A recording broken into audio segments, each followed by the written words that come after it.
Israel অথবা যুক্তরাষ্ট্র কাউকে এক চুলো ছাড় দেবে না ইরান। ইরানের মাটিতে হামলা হলে চলবে পাল্টা হামলা, গুড়িয়ে দেওয়া হবে হামলাকারীদের ঘাঁটি। রবিবার রাষ্ট্রীয় টেলিভিশনে দেওয়া সাক্ষাৎকারে ইরানের প্রতিরক্ষা মন্ত্রী আজিজ নাসিরজাদে এই হুঁশিয়ারি উচ্চারণ করেন। ইরান সমর্থিত ইয়েমেনের হুথি যোদ্ধারা রবিবার ইসরায়েলের বেন গুরিয়ন বিমানবন্দরে হামলা চালায়। এতে বিপাকে পড়েন প্রধানমন্ত্রী বেনিয়ামিন নেতানিয়াহু। ইরান ও ইরান সমর্থিত গোষ্ঠীগুলোর ওপর পাল্টা হামলার হুমকি দেন। নেতানিয়াহু বলেন, হুতিদের কাছ থেকে হামলা মূলত ইরানের কাছ থেকে হামলা। বিমানবন্দরে হামলার জবাব ইসরায়েল সঠিক সময়ে এবং সঠিক স্থানে দেবে।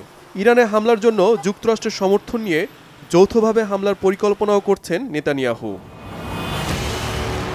বিষয়টিকে আমলে নিয়ে ইরানের প্রতিরক্ষা মন্ত্রী আজিজ নাসিরজাদে বলেন, তেহরানকে টার্গেট করে ইসরায়েল কিংবা যুক্তরাষ্ট্র হামলা চালালে তার যথাযথ জবাব দেওয়া হবে।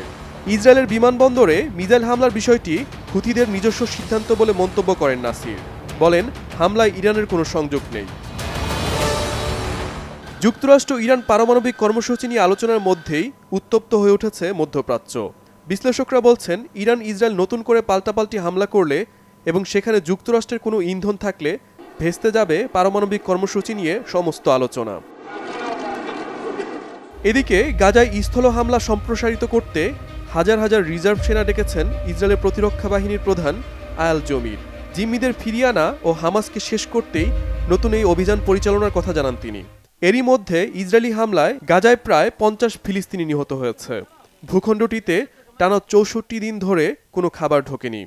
এতে পুষ্টি ও ক্ষুধায় মৃত্যু হচ্ছে অসংখ্য ফিলিস্তিনি শিশুর।